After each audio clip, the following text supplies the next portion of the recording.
बिस्मिल्लाहिर्रहमानिर्रहीम, अस्सलाम वालेकुम। मैं आपका मेजबान मुख्तार शामी। पाकिस्तान में ईरान अमेरिका मुज़ाकरात, पूरी दुनिया की नजरें पाकिस्तान पर हैं। जो ममालिक के शहरी पाकिस्तान को नहीं भी जानते थे वो भी पाकिस्तान को अच्छी तरह जान चुके हैं। अल्हम्दुलिल्लाह पाकिस्तान की दुनिया भर में इज्जत है। इस तमाम सिनेरियो में सदर ममलुकत पाकिस्तान आसिफ अली जरदारी साहब कहां गायब हैं? वो गायब हैं या गायब कर दिए गए हैं? ये सवालात जन्म दे रहे हैं। सबसे पहले हम आपको बता दें कि पाकिस्तान पीपल्स पार्टी के मरकजी लीडर और पाकिस्तान के सदर ममलुकत आसिफ अली जरदारी साहब सिंध काबीना के साथ चाइना पहुंच चुके हैं। आज सुबह वो चाइना पहुंचे, उनके साथ चीफ सेक्रेटरी और सिंध काबीना के अहम वुज़रा भी साथ थे। पाकिस्तान में इतनी अहम बैठक और उसके बावजूद भी सदर गायब और वो चाइना चले गए। इस तमाम सिनेरियो का हम आपको बताएंगे कि इसे पसे पर्दा क्या अवामिल हो सकते हैं। सबसे पहले हम बात करते हैं मुत्तहिदा अरब अमारात की। मुत्तहिदा अरब अमारात दुबई, जहां पर पाकिस्तान भर के सियासतदानों और पाकिस्तान पीपल्स पार्टी से मुंसलिक सियासतदानों के बड़े असासे और बड़ी मिल्कियतें बताई जाती थी।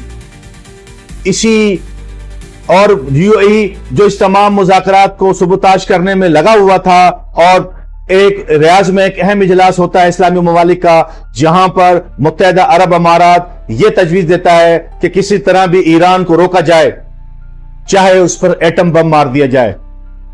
इस हद तक जो है यह बज़ाहिर मुसलमान मुल्क मगर मुसलमानों का दुश्मन था, क्योंकि यहां पर ज्यादातर एसेट यहूदियों के और इंडियंस के हैं।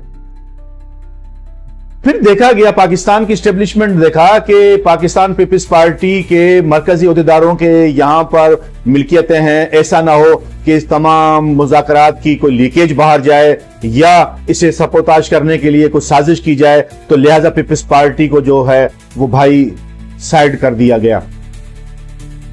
अल्हम्दुलिल्लाह आपको बताते चलें कि पाकिस्तान की कराची की बंदरगाह हो या गवादर की बंदरगाह, वो फाल है। यही वो मुत्तहिदा अरब अमारात था जिसने कराची की बंदरगाह को गैर फाल करने के हवाले से लियारी गैंग हो, क्योंकि लियारी जो है वो बंदरगाह के करीब है, लियारी गैंग को फाल किया, मुत्तहिदा कौमी मूवमेंट को फाल किया, MQM जिसे कह लें, और उसके बाद जो है दीगर दहशतगर्द तंजीम को फंडिंग की ताकि कराची के हालात खराब रहें और बंदरगाह फाल न हो। उसके बाद इनके पेट में मजीद दर्द हुआ जब गवादर की बंदरगाह फाल हुई, और यह बहुत अहम बंदरगाह है। तो उसके बाद इन्होंने वो सब कुछ किया जो नहीं करना था। राह के साथ इन्होंने मिलकर क्या कुछ बलूचिस्तान में नहीं किया, वो सब कुछ अब साबित हो चुका है। ये हमारी पीठ में छुरा घोंपने वाले वो मुसलमान मुल्क है जिसे हम मुत्तहिदा अरब अमारात कहते हैं। हर पाकिस्तानी की ख्वाहिश थी कि दुबई जाएं, मगर भाई अब इनकी अल्लाह की तरफ से जो पकड़ हुई है वो तो सभी देख रहे हैं, और अभी अमेरिका से डॉलर्स मांग रहे हैं। बहरहाल मुत्तहिदा अरब अमारात जाने, अमेरिका जाने, हमें अपना घर देखना है। और अल्हम्दुलिल्लाह पाकिस्तान ने इनके जो कर्जा था $3.5 मिलियन वो 23 मार्च को वापस कर दिया। और अब हम अरब अमारात के जो एक मकरूज थे, जो इन्होंने हमें पैसा दिया था 6.3 के हिसाब से कुछ इन्होंने इंटरेस्ट रखा था, इन्होंने अल्लाह वास्ते नहीं दिया था, उस पर भी हमसे सूद लिया था। बहरहाल अब बात करते हैं पाकिस्तान पीपल्स पार्टी के हवाले से। अब ये बात आम है कि इस पे भाई इनके गहरा तंग किया जा रहा है। कुछ अरसे कबर मोहसिन नकवी साहब ने एक अहम इंकशाफ किया कि पाकिस्तान के $100 अरब से भी जायद जो है वो बाहर मुंतकिल हुए। आजाद जराने का $120 अरब थे जो 3 सालों में रकम बाहर हुई। उसमें मोहसिन नकवी साहब ने कहा कि सिर्फ 3-4 अफराद को गिरफ्तार कर लिया जाए तो दूध का दूध पानी का पानी हो जाएगा।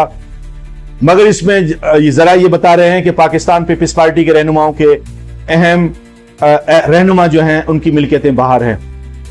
बहरहाल मोहसिन नकवी साहब जो हैं वो अब मोहतरम आसिम मुनीर साहब के बहुत करीब हैं।